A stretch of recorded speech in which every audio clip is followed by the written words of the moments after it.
Friends, this is Rahi and welcome to our channel BEd वाले। I hope आप सभी अच्छे होंगे।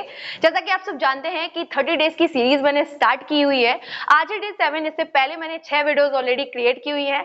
अगर आपने उन वीडियोस को नहीं देखा है तो जाके देख सकते हैं। बहुत से बच्चों के मन में बहुत सारे सवाल रहते हैं बीएड को लेकर।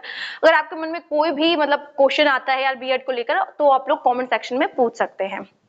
आज की जो वीडियो है वो इस बात को लेकर है कि मैम हम बीएड करें या डीएलएड करें।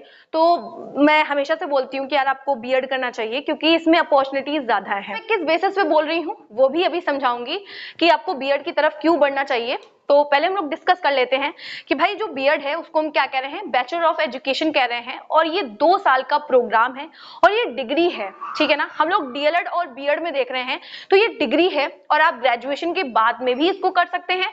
आप 12th के बाद में इंटीग्रेटेड बीएड भी कर सकते हैं और अभी इंप्लीमेंट नहीं किया गया है, लेकिन एमए के बाद में पीजी के बाद में आप इसको 1 साल का भी कर सकते हैं। अगर अभी प्रेजेंट टाइम में आप करते हैं पीजी के बाद में, तभी आपको 2 साल का पड़ेगा, मतलब बीएड जो है। अदरवाइज अगर आप थोड़ा देर बाद करते हैं, कुछ दिनों बाद करते हैं, ठीक है, तो आपको पीजी के बाद ये 1 साल का पड़ेगा। वरना अभी भी अगर आप इसको ग्रेजुएशन के बाद करें, चाहे आप 12th के बाद करें, 12th के बाद 4 साल का इंटीग्रेटेड बीएड कर सकते हैं, ग्रेजुएशन के बाद 2 साल का और पीजी के बाद 1 साल का, ठीक है। तो इस तरीके से अब सबसे बड़ी बात ये रहती है कि मैम कैरियर अपॉर्चुनिटीज क्या होती हैं इसमें, मतलब हम कहाँ अप्लाई कर सकते हैं। तो सबसे पहले आप ये देखिए कि माध्यमिक, उच्च माध्यमिक स्तर पर आप पढ़ाने के लिए एलिजिबल हो जाते हैं। अगर आप सिर्फ बीएड किए हुए हैं तो आप कक्षा 6 से 10 तक के बच्चों को पढ़ा सकते हैं, अगर आपने ग्रेजुएशन के बाद बीएड किया हुआ है, ठीक है। लेकिन अगर आप पोस्ट ग्रेजुएशन के बाद बीएड करते हैं तो आप कक्षा 6 से 12 तक के बच्चों को पढ़ाने के लिए एलिजिबल हो जाते हैं, ये समझिए। लेकिन अगर आप बीएड की तरफ बढ़ रहे हैं तो मैं सबसे एक ही बात बोलना चाहती हूँ कि आपके पास सब्जेक्ट कॉम्बिनेशन का होना बहुत ही ज्यादा जरूरी है। आप कभी भी कक्षा 6 से, मतलब अगर आप बीएड की तरफ बढ़ना चाहते हैं तो ये सोच के जरूर बढ़िएगा कि आपने 12th में जो सब्जेक्ट पढ़े हैं वही सब्जेक्ट आपने ग्रेजुएशन लेवल पे भी पढ़े होने चाहिए, ठीक है। तो आप आराम से बीएड की तरफ बढ़ सकते हैं, आपको कभी कोई दिक्कत नहीं होने वाली है। अब क्या रहता है, आप टीजीटी दे सकते हैं, ट्रेन्ड ग्रेजुएट टीचर, जो भी एडेड कॉलेजेस में टीचर्स होते हैं उनको हम लोग ट्रेन्ड ग्रेजुएट टीचर कहते हैं। पीजीटी टीचर कौन से होते हैं, जो एडेड कॉलेजेस में 11th और 12th के टीचर्स होते हैं। ऐसे एलटी मतलब अलग अलग आयोग अलग अलग एग्जाम कंडक्ट करवाते हैं, तो एलटी भी मतलब टीजीटी लेवल का ही एक एग्जाम होता है, अलग आयोग कंडक्ट करवाता है। तो एलटी से भी आप क्या है, कक्षा 9 और 10 के शिक्षक बनते हैं सरकारी विद्यालयों में, जो पूरी तरीके से गवर्नमेंट के होते हैं, सरकारी विद्यालय होते हैं। ऐसे ही जीआईसी प्रवक्ता भी जो है वो पीजीटी लेवल के ही टीचर्स होते हैं। मतलब बहुत सारी वैकेंसीज हैं जिसमें आप अप्लाई कर सकते हैं। जहां पे भी कक्षा 6 से 12 तक की बात आएगी वहां बीएड वाले अप्लाई कर सकते हैं। लेकिन प्राइमरी से बीएड को हटा दिया गया है तो आप पीआरटी के लिए एलिजिबल नहीं है, यानी कक्षा 1 से 5 तक के लिए आप एलिजिबल नहीं है। अगर आप 6 से 12 तक के बच्चों को कहीं पे भी आता है, अगर आप मतलब किसी भी स्टेट में आता है, तो आप कक्षा 6 से 12 तक के बच्चों को पढ़ाने के लिए एलिजिबल माने जाते हैं अगर आप बीएड कर लेते हैं, ठीक है। अगला देखते हैं, आप टेट दे सकते हैं, आप सीटेट दे सकते हैं। टेट क्या रहता है, आप मतलब अलग अलग स्टेट का टेट एग्जाम होता है जिसको आप क्वालिफाई कर सकते हैं। ऐसे ही आप सीटेट जैसे एग्जाम क्वालिफाई कर सकते हैं, लेकिन इन दोनों में ही 2-2 पेपर होते हैं जिसमें आप कक्षा 6 से 8 तक के लिए एलिजिबल हैं, कक्षा 1 से 5 तक के लिए एलिजिबल आप नहीं माने जाएंगे। साथ ही में आप जब बीएड कर लेते हैं तो आपके लिए आगे के लिए रास्ते खुल जाते हैं। जैसे आप 12th तक के बच्चों को तो पढ़ा ही सकते हैं, लेकिन जब आप बीएड करेंगे तो उसके बाद आप चाहें तो नेट प्रिपेयर कर सकते हैं, यूनिवर्सिटी लेवल पे पढ़ाने के लिए, कॉलेजेस में पढ़ाने के लिए जो प्रोफेसर्स होते हैं, पीएचडी की तरफ बढ़ सकते हैं, आप एमएड भी कर सकते हैं। मतलब आप यूनिवर्सिटी लेवल पे भी पढ़ाने के लिए प्रिपेयर कर सकते हैं बीएड करने के बाद में। साथ ही में बीएड कर लिया है तो अगर गवर्नमेंट जॉब नहीं लग रही है तो आप कोचिंग सेंटर्स खोल सकते हैं, ऑनलाइन पढ़ा सकते हैं। प्राइवेट भी में भी आप अपने किसी भी लेवल के बच्चों को, चाहे आप 9th-10th के बच्चों को, 11th-12th के बच्चों को, आप अपना मतलब ऑफलाइन सेंटर भी खोल सकते हैं। तो बहुत सारी अपॉर्चुनिटीज रहती हैं बीएड में।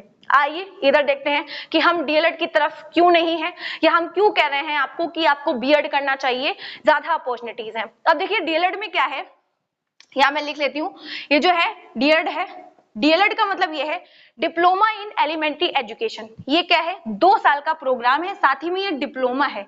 यहाँ पे हम देख रहे हैं कि डिग्री है, डिग्री यानी हम ये कह सकते हैं कि बीएड के बाद हमारे पास और अपॉर्चुनिटीज होती है कि हम नेट क्वालिफाई कर सके, हम पीएचडी कर सके, साथ ही में हम एमएड कर सके, बहुत सारी चीजें हैं। लेकिन डीएलएड के बाद आप क्या करेंगे? क्योंकि ये डिप्लोमा है, ये डिग्री में भी नहीं गिना जा रहा।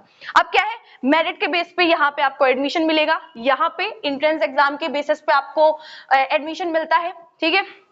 साथ ही में 12th में आपके पास 50% या 60% से ज्यादा होना चाहिए, अलग अलग स्टेट का अलग अलग रहता है।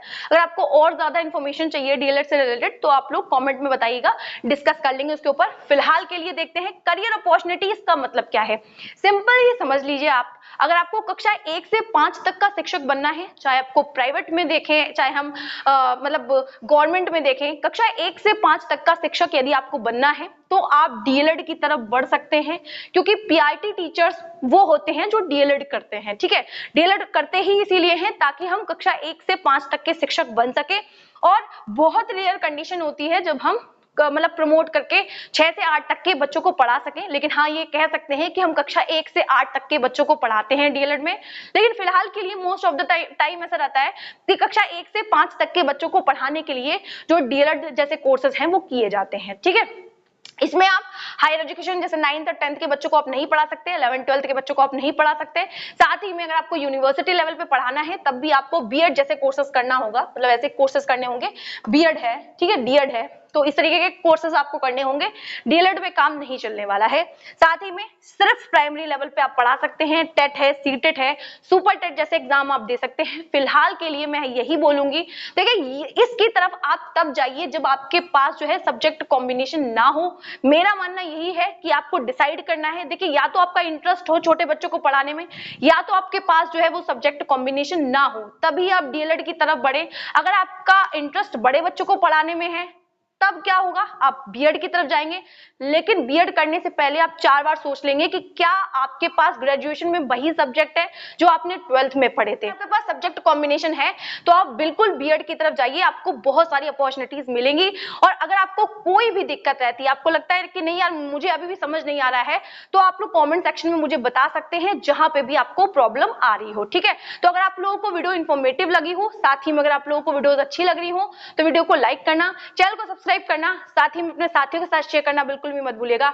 मिलते हैं नेक्स्ट वीडियो में, तब तक के लिए जय हिंद।